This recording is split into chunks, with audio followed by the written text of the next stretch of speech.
So slowly that's that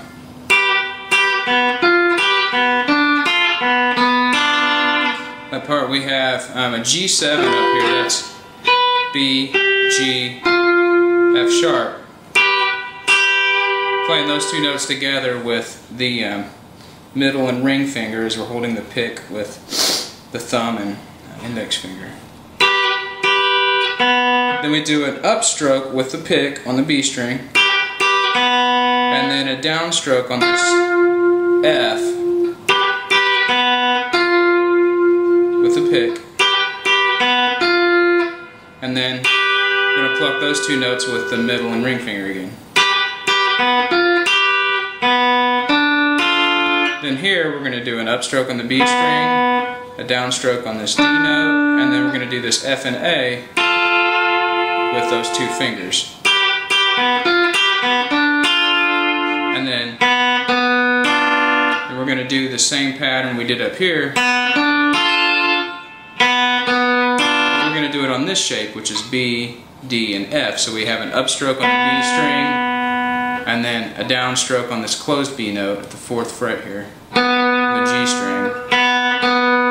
So we're playing the same note, or the same pitch twice essentially, not the same exact note, but the same pitch. They're both B. Except one is open and one's at the 4th fret. And then we're going to do this D and F to complete this sort of G7 shape. So we have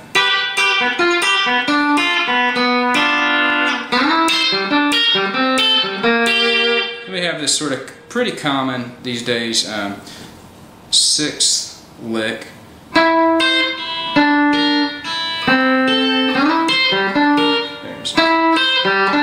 So we're doing E and C, and then upstroke on the G string with the pick. And by the way, when we're doing these 6, we're going to pick the notes on the 1st string with our middle finger.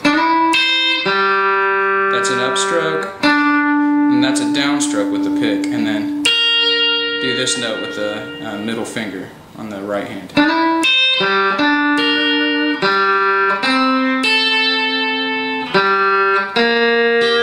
And you just kind of continue that pattern. Oops, sorry.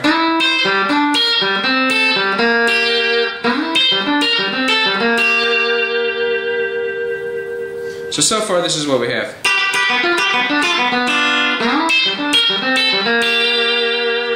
And then this last lick is ripped off of a jazz player.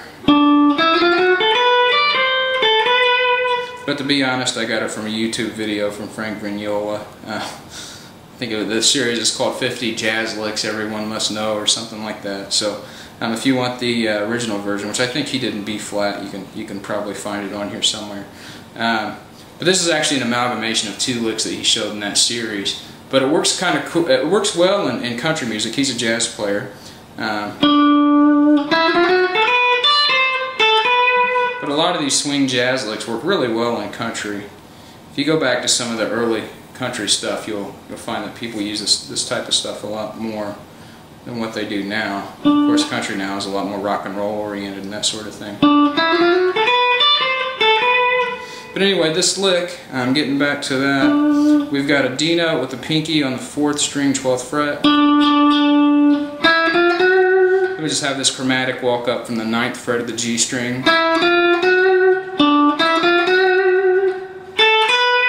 Then we have A and B on the 2nd string. Almost like we're going to do that Lester flat lick, you know. It's almost like we're going to do that, but we're going to stop short of that.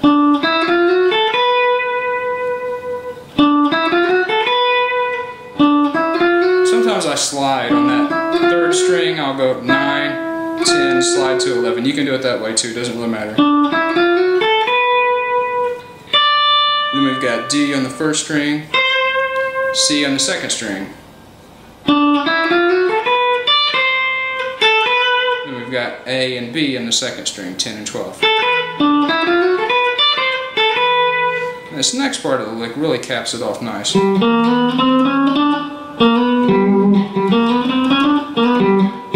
going way up here to this G on the 10th fret of the A string.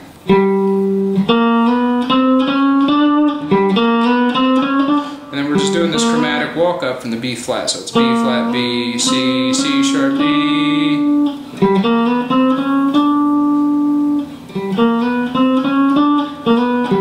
And then B flat and B, it's a minor major third. Back to G on the 5th string, 10th fret.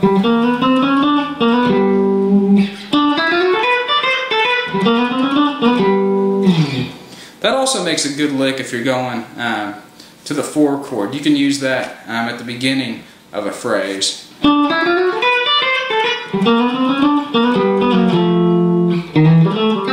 it'll get you to the 4 chord, which in this case would be C. But in this context, we're using it to cap off a lick. So here it is one more time.